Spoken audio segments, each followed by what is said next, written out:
Jacob Albracht, Tommy Castor. This is Sports Daily on Wichita's #1 sports radio, 97.5 and 1240 KFH.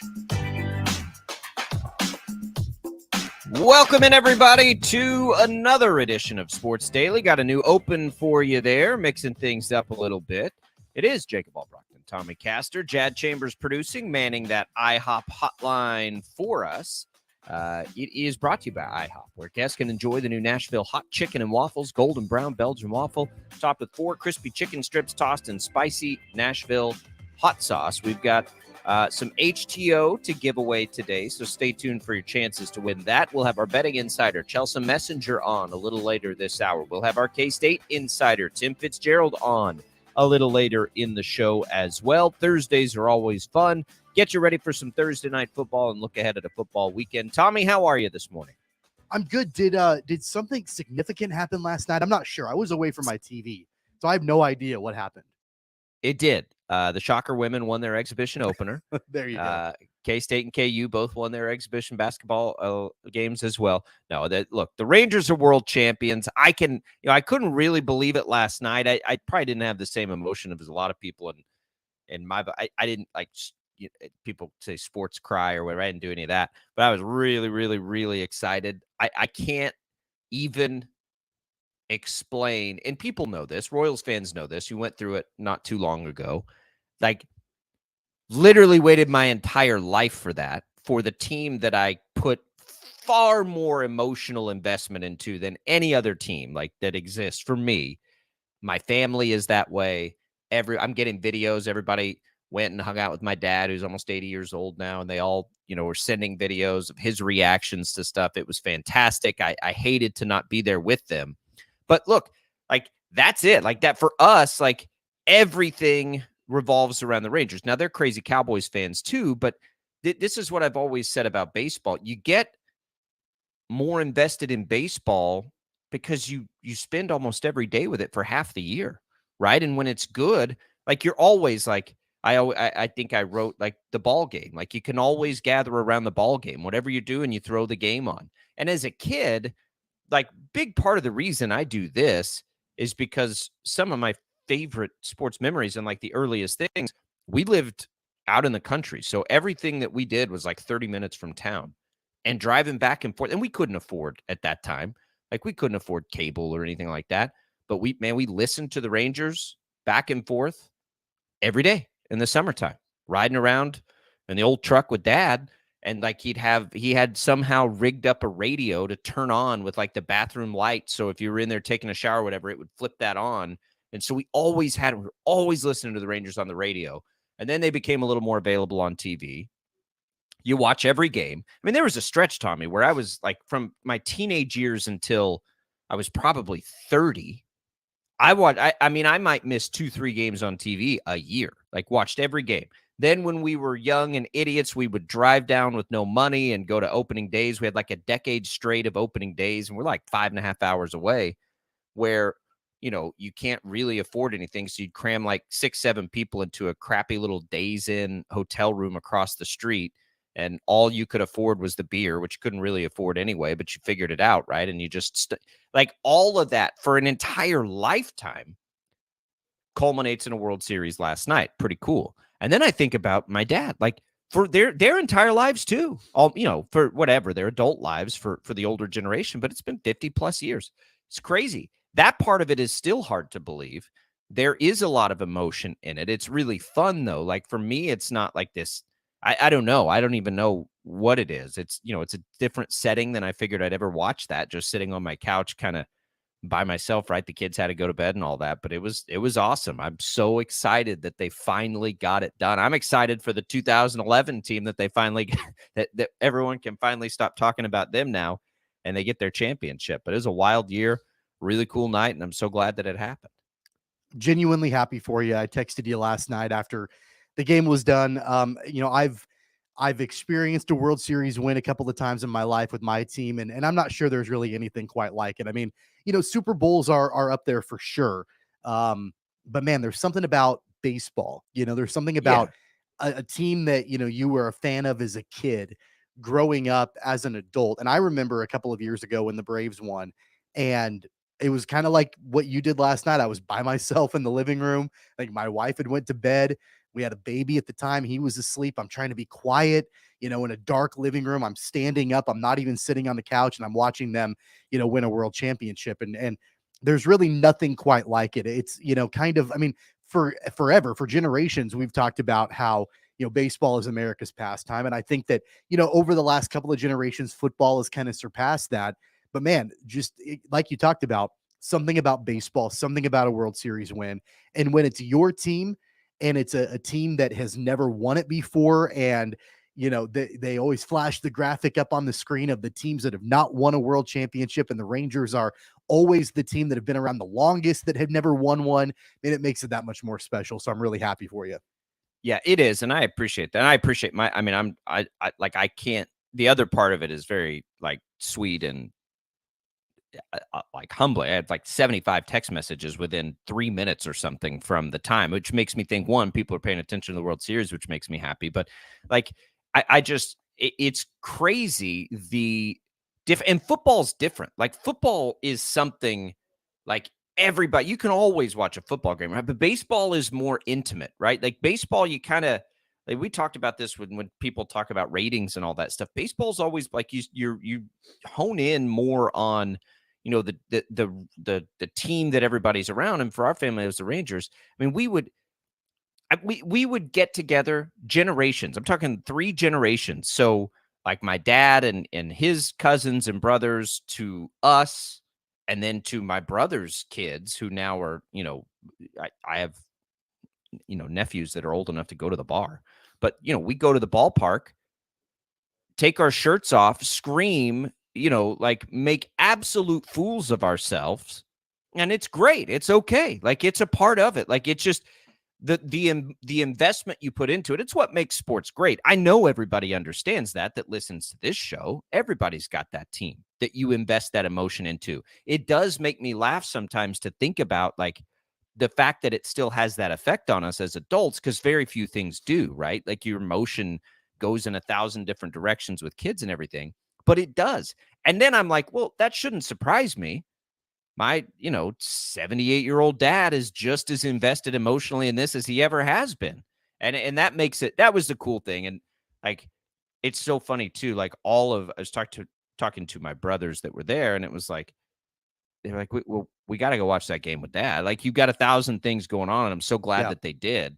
And it became this gathering, because that does make it more fun. And it's cool that my kids are excited. Of course, my kids they're not quite old enough. They like the oldest understands baseball a little bit. They've played, but they don't quite understand. But what they did understand was like, guys, if we win, me and grandpa win our bets, and look, you guys get $50 each. Like, I'm going to give you $50. You can spend it on whatever. You can go buy booze, cigarettes, like whatever. I don't care. Like if they win this, like, and so then they became a little bit more, and my middle one and my youngest are trash talkers. Like they're like my wife, and I'm a trash talker too, like an instigator a little bit. So they'd be like, who are they playing today? Oh, the Astros. I'm going for the Astros.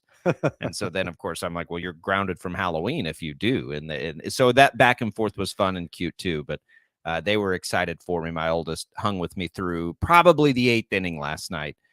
And that gets to the point too, where it's like, you don't want to hear the language coming out of my mouth in this tight game. And then it loosened up, but it was fun. It was super cool. I can't believe it. It probably, I don't even know, like maybe when I see parades and stuff, I don't know. It's just like, it's crazy to even think about that team winning, because they have been so bad at times for so long. And it hasn't been quite that bad in the last decade or so, but man, for a long time, it was bad. And there was nothing to hang your hat on. They had made the playoffs 3 times in like 50 years and got swept by the Yankees all 3 times. And it was like, oh, that's all we got. And then they had the World Series runs, which that was as wild as anything. And then this was even a little bit different, but obviously they finally get it done, and it's super cool. Yeah, you'll find yourself, I think, over the next several days and weeks and months and, maybe even years, going back like on YouTube and watching the highlights over and over and over again. I do that all the time. I did that last night. I pulled up, when my team won a couple of years ago, I watched the highlights of the clinching World Series game. Like you'll find yourself doing that, and then you'll you'll think back to what you were doing in that moment, where you were sitting, all the different things that, happened. It'll kind of rush back to you. And, that's why I think, again, like, I love football. I'm a huge football guy, but there's something different about baseball. And there always has been. It's why there is, like, that's why, like, the movie The Sandlot is so beloved, right? Like, it takes you from, being a kid, out in the backyard playing baseball with your buddies, all the way up through adulthood, and looking back on that. So, I mean, it certainly is special. And, just the game itself, the way that the Rangers busted it open at the end, and Zach Gallen was pitching lights out. I mean, he was unhittable through the first 6 innings of that game. And then as soon as the dam broke, and I mean, it was Corey Seager, who else would it be, breaking open the seal. And then at that point, the Rangers just kind of exploded. Yeah, and Garver probably won't get enough credit. He was critical in that series. So was the closer, and really the closer in the back end of the bullpen. Like, it was. I mean, it was why the team. And if they get hot like that, they showed that all year. They were really hard to beat. It's funny now, like, there hasn't been anything to be excited about. I wear this punch shirt. It was good luck, so I wore it again. You don't have to smell me on the air, so don't worry about it. That was in 2016 when Rougned Odor busted Jose Bautista. Like, that's the last time the Rangers have had any time to be excited, other than like signing some of the free agents that they've signed. But my goodness. And, two things to relate it back to the Royals, which I know most people that listen to this show are fans of. One, I got all my Facebook memories of covering the Royals World Series at Citi Field in New York, like same night, right? It was the, how you look on Facebook and it shows you the memories from that day, same night. So I'm reliving that at the same time, which is kind of cool. But it also shows how spending money can turn the fortunes, because the Rangers spent tons of money on Corey Seager and Marcus Semien when nobody understood why they did that. It was like, why would you spend? You guys aren't ready to contend yet. Why would you spend so much money on those two players? And then they backed it up this offseason, obviously, with some pitching. But let that be the message to John Sherman. Like, even if it doesn't seem like it's time to spend money, like, they did it probably 2 years early, and look what happened. So if you can ever find it and you want to go take a swing at a free agent, like, it's never going to be a bad thing. You give your team a chance. That's a team that was bad a little while ago, because the other side of it, Arizona, their path to get there, very different, right? But the Royals don't have that kind of farm system. Like, right. So what's so funny? So Amarillo is where I'm from. They have a AA team that plays the Wind Surge, the Sod Poodles. And they had been going nuts until this series, obviously, because most people are Rangers fans there. They've been going nuts for the Diamondbacks, because like 4 of those players in the Diamondbacks starting lineup were Sod Poodles 2 years ago. Yeah. Like, not long ago, they were playing for the Sod Poodles. So like, that's, come on, Royals, like, one way or the other, you gotta take one path or the other. Like, and I don't know what it is. That's the disappointing thing for the Royals, is that, both of the paths that these two teams took, the Royals don't have either one of them. They haven't spent money on free agents, and they don't have a farm system. I think it shows you that if you do things the right way, either way, you can have success. I mean, the Rangers spend a lot of money, but so did the Mets, and they just were now, terrible, though. right? I'm saying, like, you have to do it the right way. Like, you can't just, write a blank check. You have to do it the right way, and the Rangers certainly did. And then the Diamondbacks, had a great farm system that they built up over time. The Royals don't have that luxury. The other thing about the Rangers is that Royals connection with Chris Young and Dayton Moore, now working for the Rangers front office. And Chris Young has been a great GM so far, like, not that far removed from the time when both of them were in Kansas City and Dayton Moore was the general manager for the Royals. So, there are some, connections there that are not the most happy connections, I don't think, if you're a Royals fan, but it should serve as a blueprint to the way that things need to go. Be happy for those guys, though. I think, looking back, there's not going to be anybody that has like long-term, like Dayton Moore was incredible when you think about what happened in his tenure. Now, the end didn't go very well. It was really cool to see him there. And Chris Young was one of the most interesting people going through those Royals, that Royals run, and talking to people in the locker room. He was always one of the most interesting people to talk to. Like, and he's, famously of the Ivy League and like all that stuff. Really, really, really, really, really smart. man, you talk to him and you're like, well, that guy's a little different than his peers here. And like Yeah. the way his brain works, like you've got, like, it's very different experience interviewing Mike Moustakas and Chris Young. Well, and he's also but what, 6'10" or whatever. Like he's so super big. tall. Yeah. He's so big. And like built in a weird way. And he pitched for the Rangers for a long time too, before he pitched for the Royals. So I appreciate everybody's messages on social media, the text messages, all of it. I really do appreciate it. That was as fun, honestly, as anything that happened last night. Was all the reaction to it in the immediate aftermath. So I appreciate that. Thanks everybody for riding with us here. Hopefully it was, a little bit more fun when you're baseball sad, at least, I don't know, tail what was either a fun bet, if you care about that, or somebody that, has been waiting a lifetime, or a fan base, quite frankly, that's been waiting a lifetime to get it. We appreciate it. The IHOP hotline is open, 869-1240. We'll come back. We'll do a quick segment, and then we'll get you set up and then get into some betting talk we have this hour. We've got Tim Fitzgerald coming up. We've got those exhibition games to comb through as well last night. I don't know what you can take from an exhibition game, but we'll at least get you updated on them. It's a busy Thursday on Sports Daily. Go Rangers, world champs. And then we can be done with it. After I brag to Chelsea about my bet, then we can be done with it. 869-1240 on the IHOP hotline. We'll be right back.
Also, be sure to check out the Daily Tip podcast for more of Chelsea Messenger analysis. Just search BetMGM wherever you find your podcasts. All right, welcome back in, everybody, to Sports Daily. Our pal Chelsea Messenger comes in. Chelsea, greatest bet of my life is in the books. How about them Rangers? Yeah, I figured you would want to talk about that today. And Yeah, it is a good win. I do. And isn't that your team too? Like those wins feel best big time. when it's a team you want to root for. Yeah, it's like not even close. My team, like that, as far as what I put, most things, you know this now, when you do it too, like you lose some allegiances as you do this for a living. You kind of have to. That's the one though I'll never let go of. So that was pretty cool. That was pretty exciting. But we just wanted to take a minute to get that out of the way. But we can talk some football, I guess, and not just spend 2 hours celebrating a World Series. Thursday Night Football tonight. You're in Titans land. What do you think about this one? Will Levis, he looked good in his debut. You got a couple of young quarterbacks here. Doesn't look like Vegas is expecting a lot of offense out of this one. What are your early thoughts on this game? Yeah, I think Will Levis is the ultimate X factor in this game because he can affect so many markets here. Number one, if he's spinning it the way that he was in that first game, which I know it's a very small sample size, I think the Titans certainly can contend with the Steelers, a team that struggles as well on offense. And also, we have seen what this Titans defense can do. We have seen some of the worst quarterback outputs probably of any team in the NFL, but yet the Titans have managed to keep it close with so many teams. Like, remember, I think it was last year when it was Malik Willis that completed maybe 8 passes, but still took the Chiefs to overtime. So I think that's the X factor with the Titans. If they can get anything out of their offense, I think they're definitely in most of these games. But that being said, Will Levis is still very much a rookie quarterback, that there's a lot of volatility there. I don't think he's expected to have the game that he had last time where he was completing all those passes down the field to DeAndre Hopkins. But still, I think I would, if I had to make a play in this game, I think I would take the points with the Titans taking the +3. But I think the props are the way to go when it comes to tonight's game. Yeah, talking about those props, Chelsea. So Will Levis, I'm looking at it right now. His passing yard prop is 201.5. And, I think that's expecting, obviously, him to come back down to earth a little bit after last week's performance. But, that number seems fairly low. And like you mentioned, if he does anything like he did a week ago, that number should be fairly safe to do the over, right? I would think so, but quarterback yardage props are really tricky. So I think if you think he's going to have a good game, you fully place one bet on a receiver for the Titans, because the problem is the Titans don't have a ton of depth on receiver.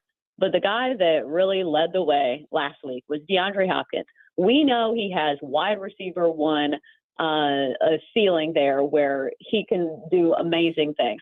Last week we saw it. He was the go-to guy for Will Levis, finished with 128 yards and 3 touchdowns. So I think that's the other thing. When you have a rookie quarterback who has very limited time in the NFL, he has a security blanket. Last week it was DeAndre Hopkins. I feel like he's going to get the bulk of the targets again. Plus, it's a low number for DeAndre Hopkins. His receiving total set at 53.5. I'll hit the over for -120. He's hit this in 3 of his last 4, and clearly he's the guy that Will Levis is going to be looking to. Steelers secondary has been really soft this season. Minka Fitzpatrick also supposed to be out for this game. If you look at number 1 receivers going against the Steelers, some massive numbers there. Nico Collins for the Texans had 168. Devontae Adams had 172. Puka Nacua of the Rams had 154 receiving yards. And then just last week against the Steelers, 3 separate receivers for the Jaguars had 70-plus receiving yards. So I'll hit DeAndre Hopkins over 53.5 receiving yards for -120. I like it. And Levis is going to take some shot plays there. Before we go to Sunday, Saturday comes first, Chelsea. We've got a couple of really big games for KU and K-State, Big 12 stuff. There's a lot of good matchups on the college football slate this week. What are you looking at in the college world? Yeah, I'll stick with that Texas K-State game. I think the under's the play. The calling card for Texas has been their defense. And plus, when you have a backup quarterback in there, what Murphy has brought to the table has not nearly been as high potential as what we've seen from Quinn Ewers. Yes, they won convincingly against BYU. Not the same deal when you're talking about K-State, though. So we know K-State wants to run the football. I think this one kind of smells like an under. This number is pretty low for a college game. I believe it's in the 40s. I want to say it's 49. Yeah, I'm seeing 49.5 on BetMGM. Yeah, but I do think it's going to be a low-scoring affair. And plus, this is a really meaningful game for Texas. I know that's for a fact. So we've seen the spread come down all the way from 8.5 all the way to 4. Probably has something to do with the quarterback. But I think the better play is the under. This one opened at 54.5. Now it's at 49.5. I'll follow the money there, and let's hit the under between Texas and K-State. Well, Chelsea, another big-time matchup this weekend in college football. You've got the Georgia Bulldogs and the Missouri Tigers. Missouri, there was a period of time earlier this season where a good portion of the Missouri fan base, they were calling for Eli Drinkwitz's job. But basically all Missouri has done with Brady Cook at quarterback is just win a bunch of games. And now they're on the road, going to be their biggest test of the year, taking on Georgia. Anything you like in this particular game? Yeah, I'll hit the over here. Both these teams super hot to the over this year. If you look at Missouri so far this season, 5 of their last 6 games have hit the over, and overall 6-2 over-under record this year. Meanwhile, you look at Georgia, I think a lot of this has to do with the fact that their defense isn't quite as stifling as last year, and plus they're averaging 40 points per game. So when you're looking at the total in this one, it has risen as well. Opened at 53.5, now sits at 55. I'll hit the over there for both of these teams that have been super hot to the over. And plus, Georgia allowing 20 points to Vanderbilt and Florida. Yeah, I think Missouri can put up at least enough points to make this game go over the total of 55. All right, as we look ahead to Sunday a little bit, Chelsea, it was a great betting week, I thought, last week, far more predictable than the week before that. I don't know if the industry felt the same way, but boy, it starts things off right here for us with the Chiefs at 8:30 in the morning. What a turd against, Denver. I don't know how that makes us feel moving into this game, but one of the marquee games of the year, if not the marquee game of the year on Sunday, Dolphins-Chiefs. Yeah. Does it feel like a buy low spot on the Chiefs or what? I know it's a neutral field, I think so, but I'm still taking the better quarterback here. And plus what we've seen from the Dolphins so far against good teams has not been great, because it's one thing to put up all of these points against really bad defenses, but we've seen what the Dolphins did against the Bills, got smoked by the Eagles as well. Maybe those defenses are constructed a little differently than what we're seeing from Kansas City, but the Chiefs quietly have one of the best scoring defenses in the NFL as well. So I think it's going to be a tough time for Tua and company, maybe to put up those massive numbers. And plus, with the spread only being 1.5, I'll just take the Chiefs on the money line here, -125. It feels like they're, overreacting to what we saw last week. We know Patrick Mahomes was sick. And sometimes we just see those anomaly games. Remember, I think it was last year when the Chiefs lost to the Colts just Saturday. I mean, people were losing their minds, and guess what? The Chiefs still won the Super Bowl that year. So I'll take the Chiefs on the money line, -125. It's funny, to your point, Chelsea. I'm looking at it right now. The percentage of public bets, 62% are on the Dolphins on the money line, which is it's kind of interesting from what I'm looking at right now on that. Are there any trends, Chelsea, that you've been able to notice in the betting world for games that are played overseas, like the London series? Of course, now we've got a Germany game. Are these games, do they tend to be lower scoring? Or is there anything that you're noticing whenever these teams go overseas and play? I think the only trend I'm noticing is just always take the Jags. The Jags love playing overseas. It feels like it's their second home. They even have a fan base there. But speaking of totals, doesn't this total seem very high to you guys? 50.5 for an overseas game. Yes. A lot of it definitely depends on the Dolphins, but I think this kind of correlates. If you think the Chiefs can control this game and keep the Dolphins offense kind of on lockdown, I think the under is the way to go. It feels very high for a game that, has a lot of wonky factors, because it's not just going to London. Germany's a long ways away. I know they have all of the advantages of being an NFL team and the charter flights, but still, both these teams are going to be facing some different factors that they normally don't see. I think if I had to play on the total, I'd hit the under there.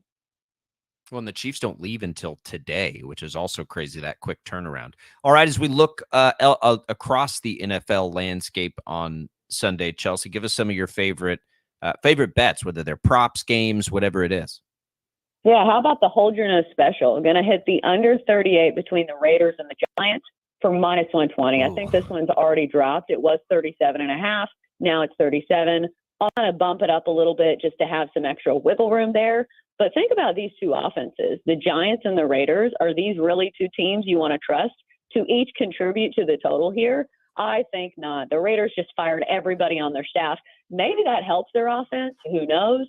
But it looks like we'll see a little bit of Aiden O'Connell here. Plus, the Raiders' offense just in general has really struggled. If you look at their game scores, they've scored fewer than 20 points in 7 of their 8 games. They scored 21 just once against the Patriots. And then both these teams have been super hot to the under this season. I believe the Giants have hit the over in a total of 1 game this season. So 7-1 to the under this year. The Raiders 6-2 to the under. I will take the under between the Raiders and the Giants.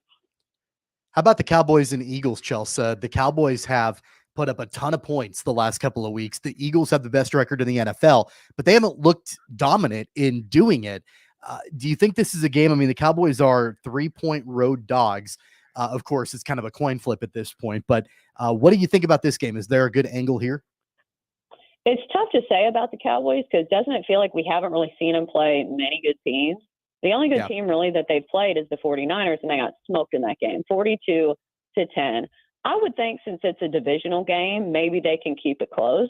I think the best option for this one is to put that in a teaser, getting the Cowboys all the way to +9. Hopefully they can keep it close, and then you put it with another game that possibly you like.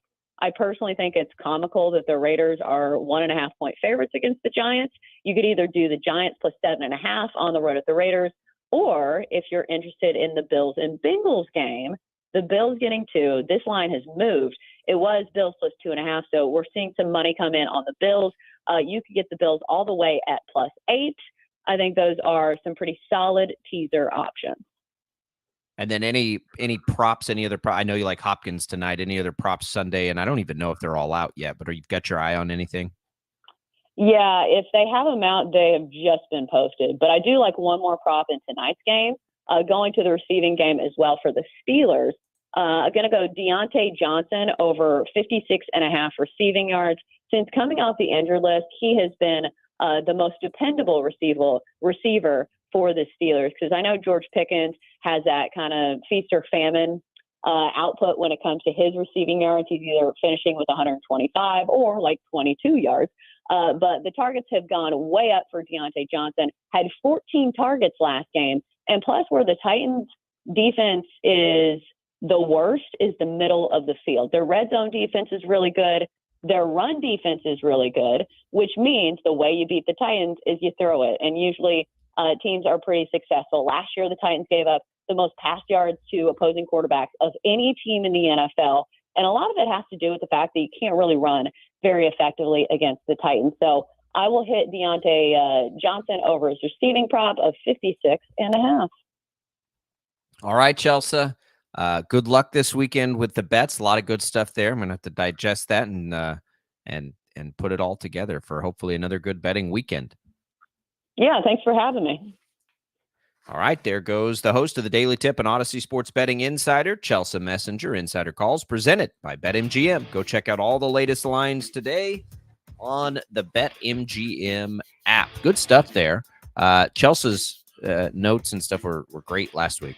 Helped make it a good betting weekend. So if you missed any of that, you can always go back, by the way, and listen for free on the Odyssey app. You'll be able to do that. By the way, speaking of the Odyssey app, primetime NFL games from Westwood One available live for free right here on KFH, of course, and on the Odyssey app. Tune into KFH tonight for Thursday Night Football, Titans Steelers, or simply download the Odyssey app and search for KFH at kickoff. Tommy and I will be back. We'll look at these exhibition basketball games before things get going for real next week. That's next on Sports Daily.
This is Sports Daily on KFH.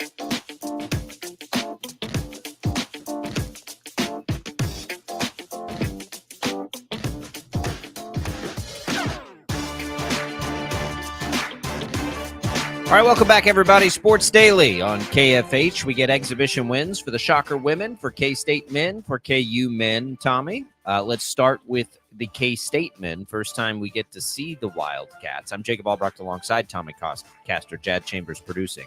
So it's first time we see the Wildcats in a game like this. Cam Carter leads the way, which is interesting. I think we've sort of forgotten about him, but he's probably going to be a big part of what K-State does this year, especially early on. We've all heard about the shooting of Tyler Perry. He chucked it, didn't shoot it particularly well, 2 for 9 from the three-point line, but he fired him up there. But a lot of guys played in this game, pretty significant minutes here. So, you know, I don't know what to make of it. I mean, they scored 102 points. You like that, but a lot of guys played. It's not like when we watched KU Illinois when the starters kind of played a ton, right? Like this was a more traditional, get everybody out on the court, kind of do your thing. I don't know if there's a whole lot to take away from it, honestly. I think the only thing I really wanted to see was Tyler Perry come in and shoot the lights out like we hear he can. But other than that, like it was fine, I guess. Yeah, I mean, it's hard to really, be able to give a really in-depth analysis of an exhibition game It is against Emporia State. But that being said, though, I mean, to your point, they played a lot of guys. They put up a lot of points. And so I think that as we get into the regular season and, through the first couple of games of the non-conference, we'll be able to really see what the rotation looks like for Jerome Tang and how things sort of come into play. How many minutes different guys are going to get and really what roles they're going to have. And, you mentioned Cam Carter.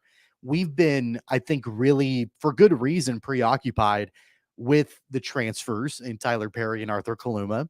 We've been a little preoccupied with Naquan Tomlin. And I think you're right. I mean, there hasn't been a lot of conversation about Cam Carter and, knowing the contributions that he made a year ago.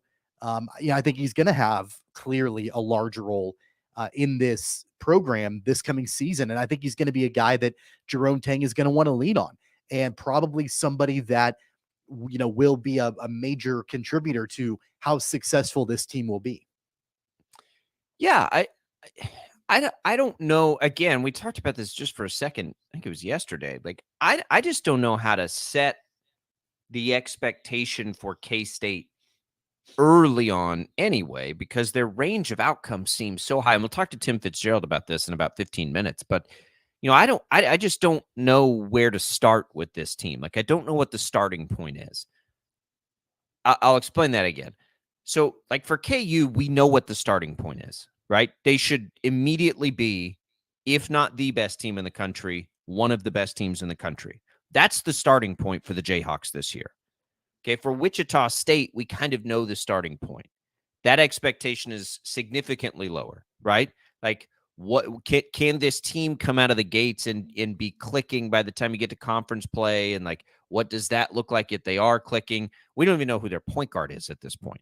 Like that is somewhere much lower. And then somewhere in the middle of all that is K-State. Now, are they closer to the top end? Are they closer to the bottom? I honestly, like, I don't know. I have no idea. I'm having a hard time grasping any sort of expectation for this team. I mean, I think that they're going to be pretty good. I think that the reasonable expectation is just to say they need to be an NCAA tournament team. How much higher or lower than that reality is, I don't think we're going to know that, Tommy, till we see him play, 3-4 games and get a better grasp of this thing.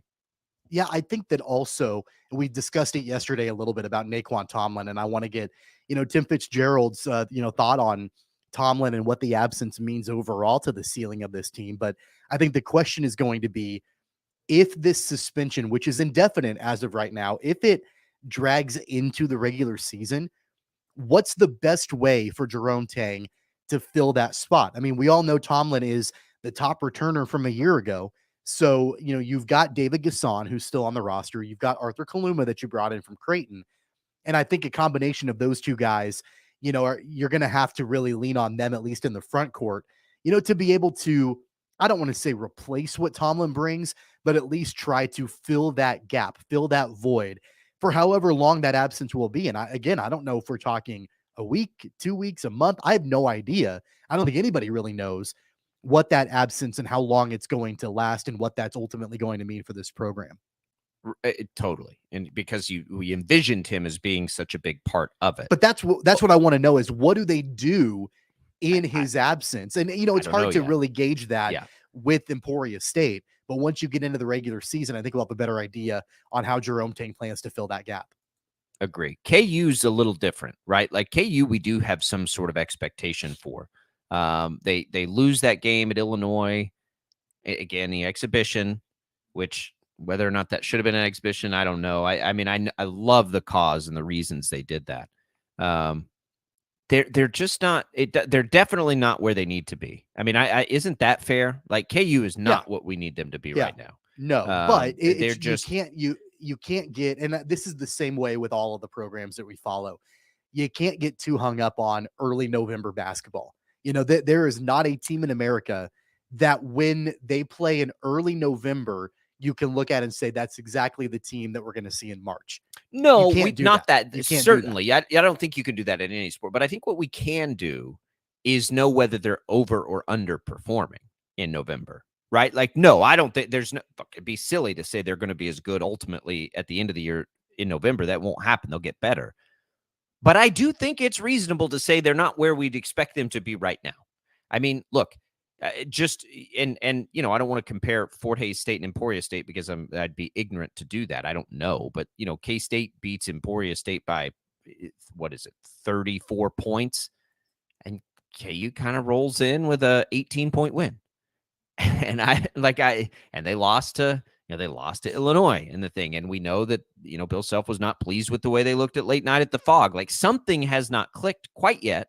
And I don't know what it is. And the reason that that's concerning is because this is one of the few teams like in America, they brought back 60% of their roster, their starting lineup last year, and then added the top guy and either another, nice impact guy or a 5-star freshman. If any team should come out of the gates hot this year, it's KU, and they're not at all. So, yeah, I do think that it's okay to be like, what is going on here with the Jayhawks? Again, they haven't even played a real game yet, but I don't think it looks right. Something's not there. I mean, I think the only thing that you can really count on right now with the Jayhawks is the role that DeJuan Harris is going to play, and the role that Hunter Dickinson is going to play. That's basically it. But shouldn't we know what Kevin McCullough and KJ Adams are going to play? Well, but they're going to be asked to do different things this year than what they did last season. Kevin McCullough, the burden of scoring is going to be more on Kevin McCullough's shoulders than it was a year ago. Jalen Wilson was kind of that role a year ago for the Jayhawks. They're going to be asking more of Kevin McCullough to be the leader of this team. KJ Adams is going to be asked to do different things because he's not going to play the 5. I think I saw a tweet. You'll go back to what he played for the national championship. He was warming up with the guards. He was warming up with the guards last night, not with the bigs. So he's going to be asked to do different things. Then they've got a hole at shooting guard. What are they going to do there? Is Nick Timberlake the guy? Does he got to? I think he's got to figure out his shot a little bit. I mean, didn't look good last night. So really, the only thing is what DeJuan Harris does and what Hunter Dickinson does. Other than that, it's going to take a little bit of time, I think. I'm going to tell you what I think needs to happen. It's November 2nd, and I'll stick by this year. What's going to need to happen for this team is DeJuan Harris is going to have to be more of a scorer consistently than he has been. We know it's in the tank. It's going to free up everything for this team.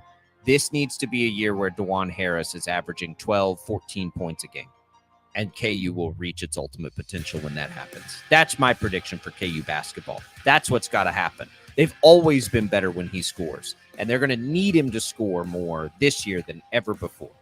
But they get the win last night. So do the Shocker women. We'll get things going pretty soon here. What do we have? Openers on like November 6th or something. Cannot wait for the start of basketball. All right, we'll come back. We'll talk a little bit about the game last night, probably a whole lot more about the football game coming up this weekend for K-State. Our K-State insider, Tim Fitzgerald, joins us on Sports Daily next.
Jacob Albracht, Tommy Castor. This is Sports Daily on Wichita's #1 sports radio, 97.5 and 1240 KFH.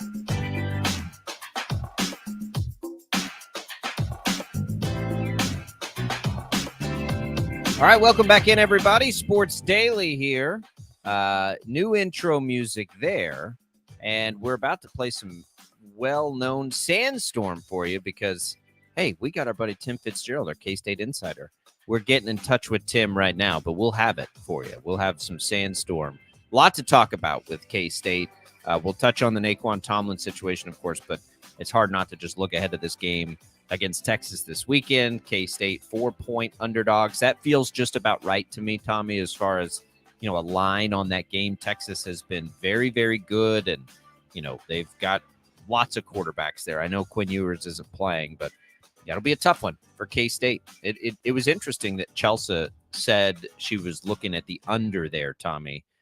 I think I probably agree. Both of those defenses are playing pretty well. And it's a bet to the defense, right? Not so much to the offense, which are also can be very high powered. Yeah, I think you're right on that. And, the big question is going to be how effective will Texas's offense continue to be without Quinn Ewers? I mean, I really think that that's what it's going to come down to. And, I think that with the Wildcats, we've noticed how improved their defense has gotten week in to week out. And so being able to continue that streak on in Austin, that's going to be paramount for them. All right, let's see what Tim Fitzgerald thinks. Here comes our K-State insider. He's got all the insight on what you want to know and maybe some of what you don't want to know. Here's K-State insider Tim Fitzgerald. Fitz, how's the hangover today? Up all night celebrating a Rangers World Series with me, I'm sure.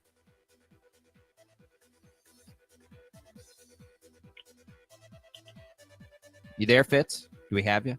Yeah, having issues. Okay, we get there. There we got you. How are you, Fitz? I'm good, brother. I'm good. This is pretty exciting time. We'll get to the hoop stuff in just a little bit, but we got to talk about this. This is what we've been waiting for, right? With football, you hoped that the game in Texas would have Big 12 implications, and that's exactly what we have here.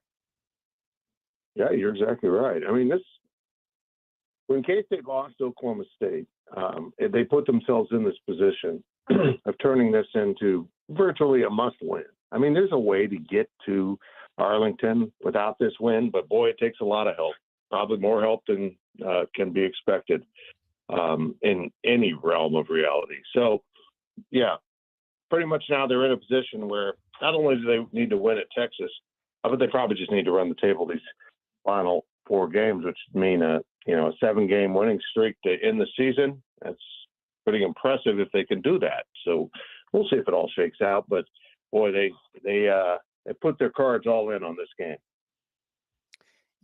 After what they did a week ago against Houston, especially the defensive effort that we've seen the last couple of weeks from Kansas State, it's a little bit different when you're playing a top 10 team on the road in the Texas Longhorns. But what do you think the Wildcats can take away from what they've done defensively against TCU 2 weeks ago and Houston a week ago to help them in this game this weekend? I think they found a sense of consistency, not just game to game, but play to play that they were lacking. They just have a blown assignment here or there, and it would turn into an explosive play. They have been really sound as of late and not making those mistakes. And I think it's turned them into a really good defense. But at the end of the day, what's really fueling this for Kansas State is they've turned into a pretty good tackling team. And that's going to have to continue on Saturday because this Texas team is known for breaking tackles. And I'll be honest, I know this defense has come a long ways, but when I see these Texas athletes, I get kind of Luther Burden flashbacks of the guy running through the defense that they can't get down. So they've come a long ways. They need to put it on the field on Saturday, and they're capable of it, but we'll see how it plays out. Fitz, I've watching last week, and I think that there was probably more of a plan to get Avery involved if needed, and then they didn't need to, so they didn't. It's felt to me for not the entire season, but maybe the entire season, at least the last few weeks, like they have been waiting to really let him do his thing for this week. And they got to not have to show Texas anything on film last week. I don't read too much into how much Will Howard played versus Avery last week. I think they're gonna let him go nuts. And if they have had anything special in the tank, this is the week they'll let it go. Yeah, that was kind of my opinion a few weeks ago, but I think the way Will Howard has played might have altered that a little bit. I think both quarterbacks will play in some measure in this game. But when you start looking at the difficulty of running the ball against Texas, maybe Avery is seen as that X factor that can open up some run game, because they have had some issues with that quarterback run game, particularly off an RPO, particularly off that zone read. I mean, Dylan Gabriel did some damage with it. So maybe that's what's going to play out. But the way Will Howard's been swinging it, I don't know how you don't put him in the game and see what happens. And as for last week, I think Will just took control of things, and then Avery had the fumble, and they just rode Will just like they did Avery at Texas Tech. Fitz, when we're looking at what Texas does well and what they bring to the table, of course, just from watching them throughout the season, I mean, they get after it quickly. Like, they can jump out and score points in, pretty quick order to kick off a game. I remember watching the Texas-Kansas game, and it just seemed like, man, like just all of a sudden, like they go from no points to having a ton, all together. And I know it's a little bit different now, with Quinn Ewers and what's happening with all of that, but what are some ways that you think the Wildcats can, keep that from happening and keep the Longhorns from being able to score in droves very quickly? Well, one of the things that Texas does is they move the ball. They don't finish drives in the red zone. They're not very good in the red zone, finishing with touchdowns. Kansas State's defense is extremely good at doing that. And I think there's a sense that, despite what they gave up at Oklahoma State, if the offense had been a little bit more confident, they would have won, because the defense forced Oklahoma State to kick so many field goals. So this could be a replay of that. I know this is an area Sark has worked on quite a bit with Texas, trying to get them to be more efficient. But if you're an offense that lives and dies by spreading the field out and having a lot of weapons and using space to create opportunities, and that's how you run your offense, boy, it gets a lot more difficult when you're inside that 20 and then the field's compressed. And I think that's what Texas is finding out.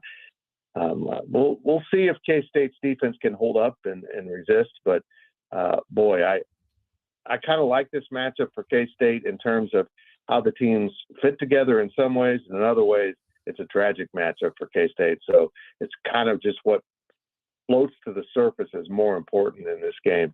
And if it falls in the Wildcats' advantage, they could obviously leave with a victory. How awesome is it to have both KU and K-State in games like this, really for the conference? Like, this is a big time weekend for the Big 12, and what we feared was going to be a really bad year for the league is now looking much better, I think, as cream is rising to the top, and some of those matchups of, that top half of the league come front and center this week. This is a massive week for the Big 12 as a whole.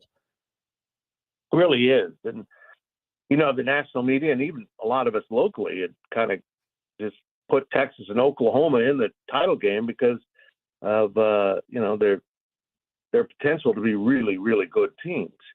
But here we are, week 9, game 9 of the schedule for schools, and Oklahoma State and Kansas State are weekend wins away from being in the driver's seat to meet in Arlington.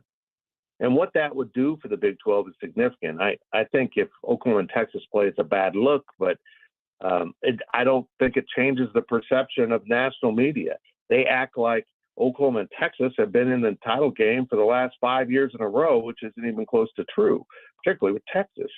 So if these schools can come through and get it done, if Kansas and Iowa State is like the sneaky good third game, I think KU is the better team. But as everyone points out, correctly. It's Iowa State. It's Ames, Iowa at night in November. Good luck. I mean, it's kind of chaos. It's been proven out through Is history. what it is. Yeah. Yeah, these are 3 really fun football games this weekend. This is Big 12 football. This is fun.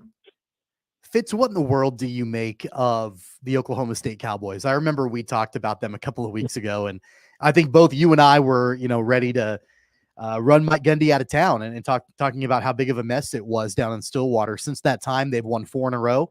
They beat both Kansas State and Kansas. They've got Bedlam this weekend. They're ranked in the top 25. Are they legitimate? Yeah, they are. I mean, Ollie Gordon's been the big X factor. The fact that they didn't know how good he was is, part of their problem. But that dude is Eric Dickerson fun to watch. I mean, he's long and lanky and athletic and runs away from people. And they've just gotten back to basic football. Turn around, hand the ball to the running back that nobody can tackle. Take the pressure off of Alan Bowman. He's not the guy. Ollie's the guy, and they've made him the guy. And it's really done a world of good for Oklahoma State. I'm really impressed with what Oklahoma State's done, how they've reinvented themselves. I think it shows what a good coach Mike Gundy is, even though it appeared he was really slipping earlier in the year. And here we are. I mean, he's right in the heart of all of this with his rival coming into Stillwater. Last time they're going to play for the foreseeable future, which is a damn shame. And I think Oklahoma State has something to say here that needs to be said. Yeah. I mean, look, what if we get to the point here where neither Oklahoma or Texas is in the Big 12 championship game? You want to talk about the ultimate win for the Big 12? How sweet would that be? And what a meltdown the national media would have in utter confusion because they don't pay close enough attention to beyond brands, like little kids who just like shiny objects. And they'll be so confused by that if neither one of them's there. They'll be confused if one of them's not. Honestly, guys, again, they act like Texas has been in this game every year or every other year, and it's not even close to that. Reality doesn't match what the national media thinks of Texas in particular at all. Oklahoma, of course, has been very effective getting to the championship game, but not the last 2 years as they've kind of slipped. So, it'll be a huge statement for this conference. Let's talk a little bit about basketball, Fitz. The Wildcats had their first exhibition game last night against Emporia State. We talked about it a little earlier on in the program, how hard it is to really assess, after an exhibition game. But from what you can tell, I mean, obviously the crowd was great, and Jerome Tang talked about that. What do you make of where this team stands going into the regular season with the absence of Naquan Tomlin, the returners they have? I mean, where do you think that things land right now for Wildcat basketball? Watching that game last night, how much can you really take from a exhibition against a D2 school but there's talent there. They just haven't carved out their identity. And let's go back a year ago. That didn't really happen until, the start of Big 12 play. It took them a while to figure out exactly who they were. And there was flashes of what, became K-State basketball. At the time, we had no idea that was going to be more like the norm than some great play. It was just going to be pretty consistent through the year that these players were going to make some incredible plays, including Naquan Tomlin. So not having him and kind of being the guy that they thought they could really count on to, emerge from this is painful. When you only have 13 guys in a roster, losing one key player can be a big hit. So I think this is a good team. I think the freshmen are going to have to be way ahead of schedule. And I, as Jerome Tang said, he doesn't think they're quite ready for that. Wait until they see Big 12 play, even though they all look good last night. The history's filled with the guys who play well against lesser opponents, but when the lights get turned really bright, they just don't have that next step in their game. And I think that's what he fears. But he's got some guys. Yeah, he's got a more talented roster outside of last year in many seasons. So I think they can do some damage. They just may not be quite at the level of last year's team until if and when they get Naquan Tomlin back. Yeah, what's going on with that? What's the deal there? Is he coming back? I honestly don't know. As I learn more details, and I don't have enough sourcing to really put them out in public. This is a troubling situation. It's more than just a bar fight. First of all, it's a horrendous decision. Setting aside the criminality of any of this kid just went through some mystery personal event that had him out, and from what I can tell, suspended from the program and not doing anything. And he just came back to the program, got it cleared up, and he does this. This kid's in a minefield of his own making, and he can't help but step on him. So we'll see. I mean, Jerome Tang said it at his press conference on Tuesday. We don't know if he's coming back, and we'll see how the legal end of this all plays out, because I think that's the key here. What happens with the actual charges and how it progresses through the legal system. So in the meantime, it's an indefinite suspension, and who knows how long it'll last or if it, will ever end. But in the meantime, how do you try to fill that gap if you're Jerome Tang? And they've got David Gasson, obviously Arthur Kaluma, some of those guys in the front court. You can't really, replace the fact that he was your top returner from a year ago. But how, in your mind, what are some ways that you can try to at least bridge that a little bit, if it is just a temporary suspension? Yeah. Naturally it's hard to overcome losing a 6'9", 6'10" freak of an athlete who can, is comfortable 10 feet above the rim and now has stretched the shot out to be 3-point range. But I think it's kind of like the Deuce Vaughn thing. I'm not comparing him to Deuce Vaughn. I'm just saying when you lose someone that has of unique talent, you kind of have to do it by committee. K-State's done it on the football field with some good running backs. And I think we're going to see the same on the basketball court, where some guys are just going to have to slip into that position. We saw the freshman Buddy Rich last night look really good. Again, though, that was against inferior competition, probably about what he did in high school in terms of competition. So a bunch of guys going to have to pitch in. Taj Manning got the start, redshirt freshman. He didn't look like he was quite ready for it. But these guys are going to have to get ready pretty damn quick, because I got news for them. Season starts on Monday on a very big stage. You better be ready to go. So I'm not going to Las Vegas to cover a crappy basketball team. I'm going because I think K-State's pretty darn good. I don't, you got a better grasp of it than I do. I have no idea. I think their range of outcomes is all over the place. I'm kind of setting it as the expectation is to make the NCAA tournament. Anything else, I really don't know yet. But I think encouraged is certainly the way to feel at this point. Oh, I agree. I mean, look, there was going to be a time when he had to shift the gears. And we're not there fully yet, between bringing in these transfers and kind of, starting over every year and having some freshmen that come up through the ranks. This might be an accelerating process in that, if he has to count on these freshmen even more than expected. He talks a lot about the key to winning in the postseason, having experienced guards. And so that doesn't affect the Naquan Tomlin situation one bit. We'll see if he can put together a really good team. This coaching staff is really skilled at it. They see a lot of details. They understand how to manage a locker room. It's just fun brand of basketball. But this new offense also kind of limits the need for this type of player and this type of player and this type of player to fit on the floor together. It's going to be a little bit more free flowing, and I'm really eager to kind of see it develop through the season. All right, Fitz, what do you guys have coming up at GoPowerCat.com this week? Oh, so much going on, man. The overlap is so fun for the media. It's great for fans, but we got a lot of coverage, of course, Texas. We got the pregame podcast up. The Friday shoot-around will drop at midnight Friday. And we're also getting ready to shoot a Friday walkthrough. We're getting ready to shoot this Friday shoot-around, which will appear on Sunday leading into the basketball game. As I said, Ryan Gilbert and I will be in Las Vegas for that.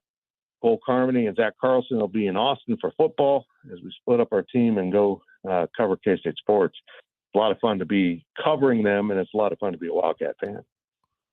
All right, Fitz. You can follow Fitz at Life of Fitz on social media. You can find his work and his entire team at gopowercat.com. Enjoy the week.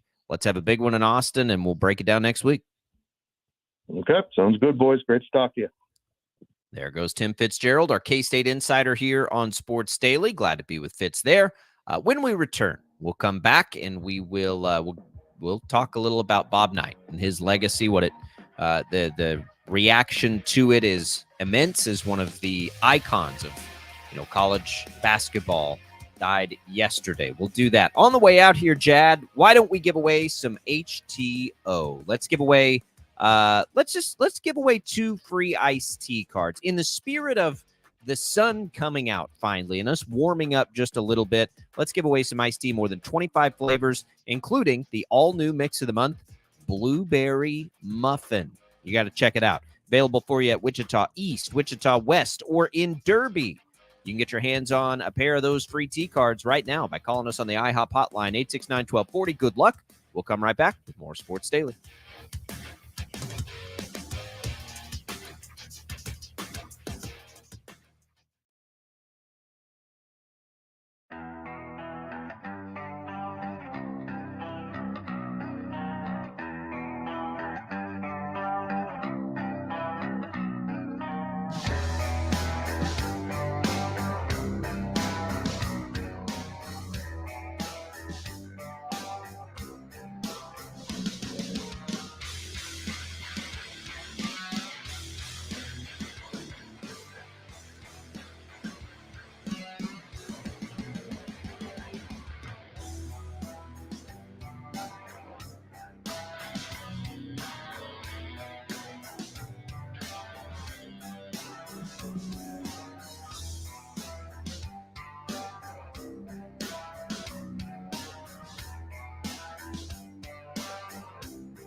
Go ahead. I think I want to hear this. Sports Daily is on KFH.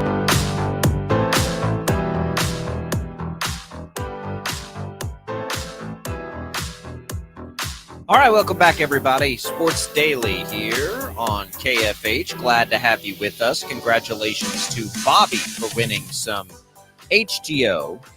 He called the IHOP hotline at 869-1240. IHOP, where guests can enjoy the new Nashville hot chicken and waffles, golden brown Belgian waffle, topped with 4 crispy chicken strips tossed in a spicy Nashville hot sauce. Jacob Albracht, Tommy Castor here. Chad Chambers manning that IHOP hotline. Glad to be here with you. Thanks to Chelsea Messenger, our betting insider, Tim Fitzgerald, our K-State insider. You can listen to both of those interviews for free on the Odyssey app. Congratulations to the Texas Rangers for winning a World Series. I appreciate everybody reaching out and congratulating me. That is the team that I follow and root for still with passion. Probably the only one now as a professional in this. You have to sort of sort those things out, but not that team, not for me. So I'm excited about that. All right, Bob Knight yesterday. Tommy died at 83. One of the most influential characters and personalities in college basketball. It's almost 2 generations for me. There's the Bob Knight of Indiana, which is what most people know. But I know Bob Knight mostly from Texas Tech, Tommy. He was, that's where he went after he left Indiana, all that stuff. And then he ends up at Texas Tech and sort of revives that program. They hadn't been good in a while. He gets them back to the NCAA tournament several times. So for me, it's probably a little bit different than most with Bob Knight because I do think of him more at Texas Tech than I do at Indiana, just because I lived in that region and I know what he meant to them and all of those things. And that's where he retired and lived for a long time. I also thought he was a great media personality. And look, there's controversy, I guess. Like, the guy had a temper, right? Most coaches I've ever covered have big ones. So, like, I think that, and you're seeing it, most of the reaction now is, this is one of the most brilliant basketball minds that really smart basketball minds point to say that guy was the smart basketball guy. I mean, his impact is that probably as much as it's anything else. Yeah, one of the best books written of all time, in my opinion, is A Season on the Brink, about the Hoosiers. I think back in 86 or 87. I remember reading it in high school. And what I took away from that book when I read it, and what I've always carried on in my thoughts with Bobby Knight, is that, he absolutely was volatile, absolutely had a temper, sometimes crossed the line with that, but he never cheated. Like, there are all these other scandals and controversies with coaches with a variety of different things that, you can point at and look at, of different scandals. And Bob Knight didn't have any of that. He stressed academics in an industry where it's really easy to cut those corners, but it was very important for him that his players, followed the academic path. And so, I feel like there's a dichotomy with Bobby Knight where you can easily point to the sound bites and the things that he said in a microphone where you can be like, man, that's controversial, or he was really rude there, or angry, or had the temper. But then you also look at who he was, not only as a basketball coach, but stressing the rules, stressing integrity, stressing we're not going to cut corners, we're going to do things the right way. And there's a reason why the almost 30 years he was the head coach in Indiana, he had great graduation rates, but on top of that, his teams were never bad. They were never bad. They weren't even mediocre. They were always, at worst, good. And at best, they were great. Look, and all the controversy and stuff, and like, you can't, it's familiar to us here in Wichita. We've been through those same sorts of things and in a very similar way. But, I think when you get to the point now and his, time at Texas Tech was successful and all that stuff, like I think it's easy to just then fondly remember the impact somebody had on a sport and on a university and all of those things. And Bob Knight had that. I thought he was a good media personality. I enjoyed him covering basketball. I know the impact on a smaller scale he had in Lubbock. And I can't even imagine being in Indiana, who's never been good since, really. I mean, not for any sustained amount of time. But yeah, one of the, it's And it isn't it really easy, by the way, to try to sum him up with, oh yeah, he's the coach that threw the chair, but there's so much more and to allegedly choked a player, right? Like there's so much more to it than that. And always is. The other thing too is that, I remember when he left Indiana under the circumstances in which he did. And I remember there were multiple like interviews, I think, that he did where he said he would never, ever step foot back in Bloomington. He'd never go Dan back to Patrick Assembly that. Hall. Right. Yeah. And then he did, just a couple of years ago. And, that the ceremony they had for him, you could tell that he wasn't in great health when he was there, but he was there with a lot of his former players. Mike Woodson was there. Isaiah Thomas was there. Like they were all there, right, with him. Again, it kind of shows that, you can, with enough time, put things behind you and reconcile. And so I'm glad that happened for him. I'm glad it happened for his former players. I'm glad he was able to come back to the place that, meant so much to him for so many years. It's interesting. And, like things have changed, right? In what's acceptable and not acceptable behavior. But I think what hasn't changed is the impact a coach can have on a young person comes in so many different ways, right? Like, but if it's a positive impact in general, that's a good thing. The path to get there is very different. A lot of people take different paths to get there. It's hard. I mean, if you're a parent, just think about how hard it is to be a parent sometimes and how hard you push and have to make decisions. And like, I can't imagine being a coach and how difficult that must be, but the impacts most of the time are very real and positive. And I think when you see his former players or you talk to him or talk to his peers or anybody else, it's a positive impact.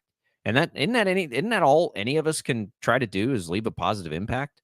I mean, that's the thing. So whenever I look at these things, of which I'm not as familiar with people of another generation, I'm just not, then I try to like step back and sort of soak in what all that reaction is, right? And then think like, man, this guy really had a positive impact on a lot of lives. That's a good thing. Like that's what we can all hope to do. And you know what? I think that with his passing, and I know that, this happens quite a bit, you've got somebody that, has some controversy surrounding them and always has, for years and years and years, but then they pass and you look back on them in a glowing light. And I think it's accurate. I mean, I think that overwhelmingly positive in 2023, looking back on the way that Bobby Knight coached, the way that he led young men in basketball and all of that. And I'm not trying to gloss over any of the things that he did that, were inappropriate or, not good. I mean, certainly were. There are many different examples of the temper that he had and all of that. But I think that you run the risk, like there's the danger of, number one, you can gloss over all the bad things, but then you can also forget about all the good things that he did. And I think you have to kind of balance that because he was so much more than just the guy that threw the chair. Yeah. And we all make mistakes, right? Let's, that's what I think we lose sometimes in the modern world is the ability to like, to realize that. Let's go to the IHOP hotline. Frank there wants to talk a little Bobby Knight. Frank, what's up? Hey, what's going on, guys? Not much. Hey, first of all, congratulations, Jacob. Hey, thank you. Thank you. Pretty nice win for you. And might be another HPO in the works. But hold on, let me turn my radio down. I want to talk about Bobby Knight. I'm an old school guy that played ball back in the 90s in college. And that was the way that it was done. And I have nothing but love and rest in peace, Bob Knight, man. I mean, if you would ask him in 1984 who was the best player on the planet. You talk about, Michael Jordan, all that kind of crap. But I mean, honestly, he did things the way that I played the game. And I don't know what the new generation does. And, but I mean, it's like, he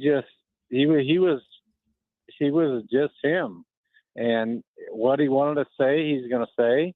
And he was upset about stuff, but he was a coach, and a coach of men, and that's the thing.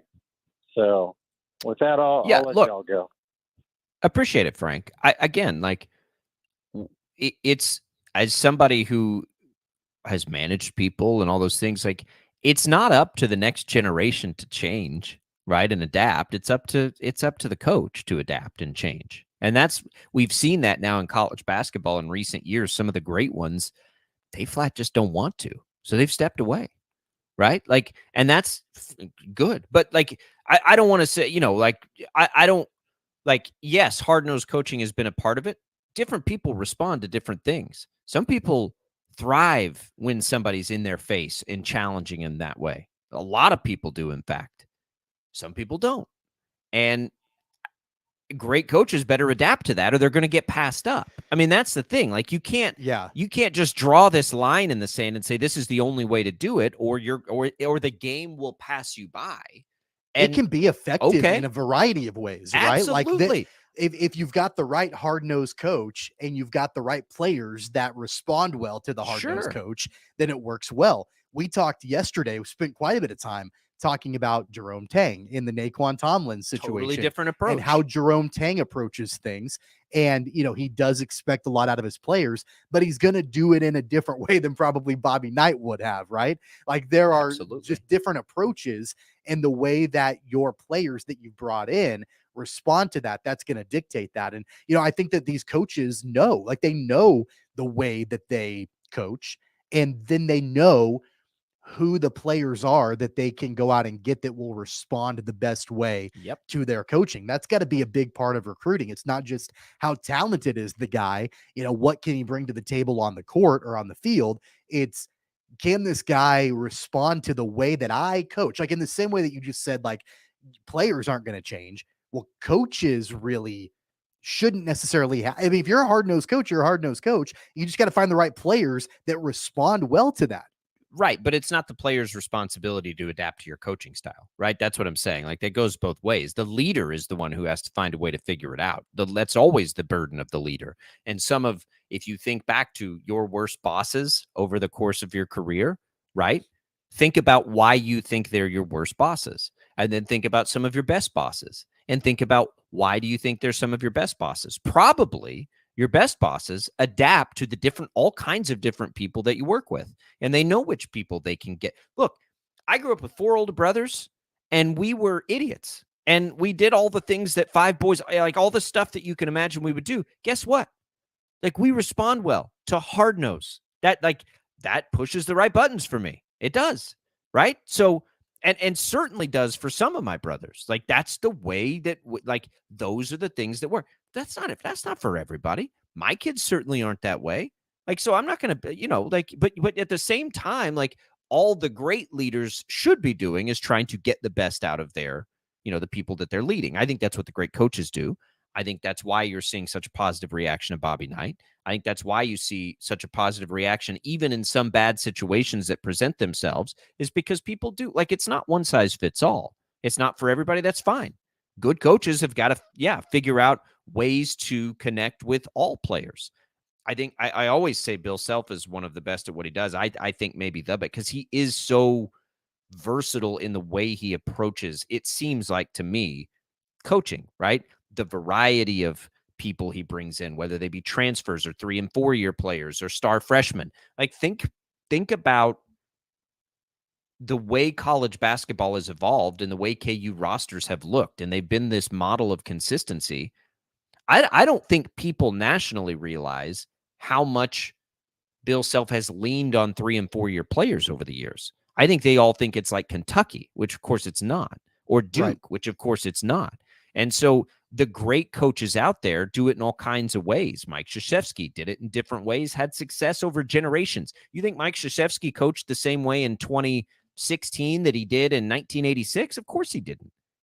That's not the way to go. So, Bob Knight's, and I say all of this to bring up the fact, again, for me, it was that second chapter, the Texas Tech chapter, that I remember about Bob Knight. He adapted. They had success. His style worked there. I mean, they were in the tournament just about every year. They had a Sweet 16 run. It was awesome. It was awesome. He made them relevant in the Big 12, right? Like it was, Sure. they had come in, they had joined the conference, and they were not relevant at all. And I remember being a little surprised that was the job that Bob Knight took. And I remember thinking at the time, like, man, like I hope that doesn't tarnish all the success at Indiana, because he's going to have a much greater challenge in Lubbock, you would think, than what he had in Indiana. Kind of, at the time, Indiana was considered a blue blood and all of this, everything that program had. And then he goes to Lubbock, and by goodness, he makes them competitive and relevant, and really, I think, set the table for the way that this program, I think, has been considered nationally ever since. Yeah. I mean, his son followed him immediately for a little while.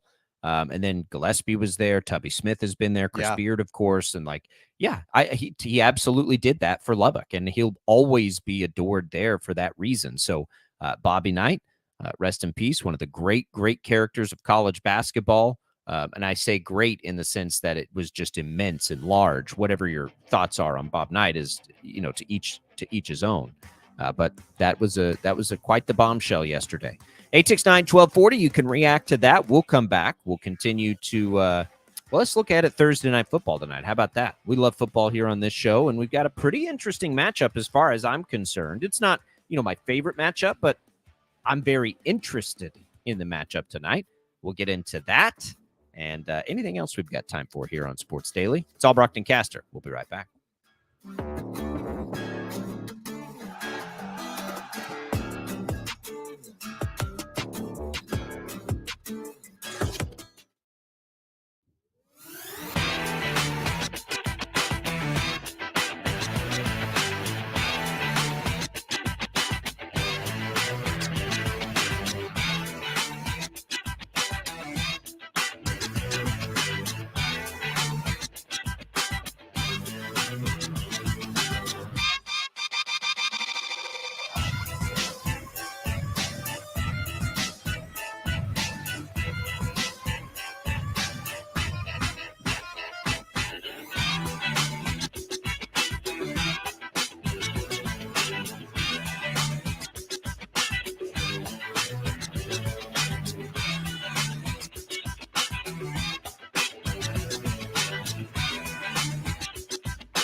All right, welcome back in, everybody. Sports Daily here on KFH.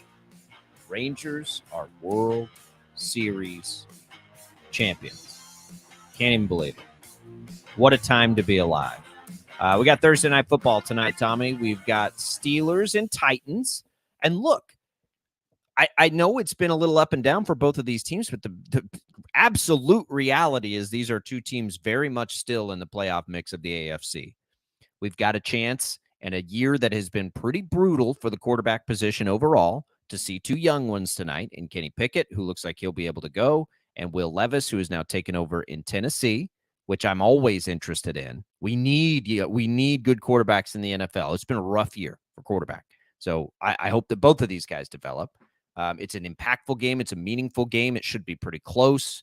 I sort of lean to that over, like you got, both teams do some things well defensively, but both teams kind of do other things defensively pretty poorly. So I think this has a chance to be a pretty entertaining game tonight. I'm not sure that Chelsea loved it, but I love the Will Levis over in passing yards, 201.5. And, I know that there is the potential that he comes back down to earth, from what he did a week ago. But man, even Kim coming back down to earth, I think he's going to throw for over 200 yards against the Pittsburgh defense. So I like that prop bet. I'm going to look at that, I think, is something I'm going to put into place tonight. I think, and I understand where she's coming from. I mean, it felt like he threw for about 1 billion yards last week. He threw for 238. It's not, it wasn't a huge number even with those big shot plays. I think it's going to come down to, can they hit on any more of those shot plays? Because I don't think that they're going to, I still think they're going to want to run the ball and do all those things. I don't know that Will Levis, they're going to let him drop back and throw it 40 times. I don't think that's what they want to do. It really comes down to, can he hit some more of those shot plays? I think what goes in your favor, maybe this is why she liked DeAndre Hopkins a little bit more, is that's going to be the guy he tries those shot plays to, right? And so maybe it's just easier as she's analyzing it to see one or two of those plays and Hopkins getting it than having several of those plays like we saw in the last game. It feels like early in Will Levis's career, that's what it's going to be, right? Just sling it and see what happens. And that's not a bad thing, by the way, for Tennessee either. I do think that, when you've had an offense that's just sort of slogged around, why not, right? Like, why not just sling it around and see what happens? That gunslinger mentality is what Will Levis is going to need to be if he's going to have any success in the NFL anyway. Yeah, it's really easy to look at 1 week of what he did in his debut and say, this guy is the future of the franchise. So I want to be cautious on that.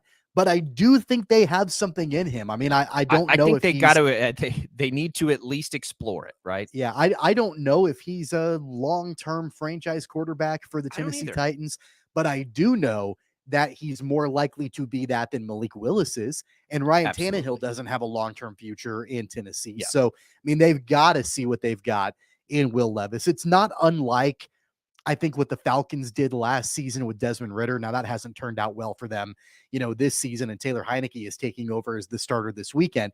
But they had to see what they had in Desmond Ritter. They knew that Marcus Mariota wasn't the guy, and they wanted to, give Desmond Ritter a shot there in Atlanta. The Titans are doing something similar here with Will Levis. And I think that giving him the reins moving forward is the right thing for them to do. The NFL may be veering away from this as we've seen quarterbacks struggle, but for a long time, the NFL has been you either have your quarterback for the long term or you don't, and almost everything you do should revolve around finding that quarterback. Now, again, that has changed to some degree this year, right? Like quarterback has struggled since the NFL started defending them differently. I think ultimately we'll see that sway back to closer to what we had seen in previous years, but scoring is way down in the NFL. And a big reason for that is quarterbacks aren't lighting it up anymore. So maybe that changes. And I don't know that that's a good or a bad thing for the league. It gives more teams a chance, certainly. I like good quarterback play, though. Like for me, that's where it starts in the NFL. Like you got to have good quarterback play. I think tonight, Thursday Night Football, I'm banking on Will Levis to have a better game than Kenny Pickett. And I know Pickett is a little bit banged up. That's part of the reason why. I like the Titans. I like Will Levis tonight. It'll be the first time I've been able to lock into a football game on a weeknight in a while because I've been watching all this baseball. So I'm excited for that a little bit too. Man, I'm excited the Rangers got that wrapped up last night. There's a lot of reasons for that, but I'm really happy that series didn't go any longer. 869-1240 is the IHOP hotline. We'll come back. We'll tell you what's on tap today next.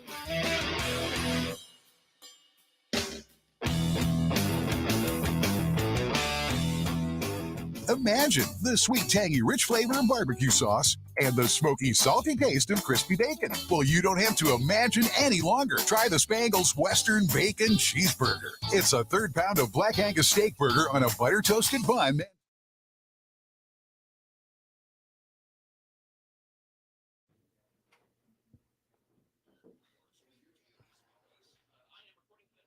All right, let's go in 3, 2,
All right.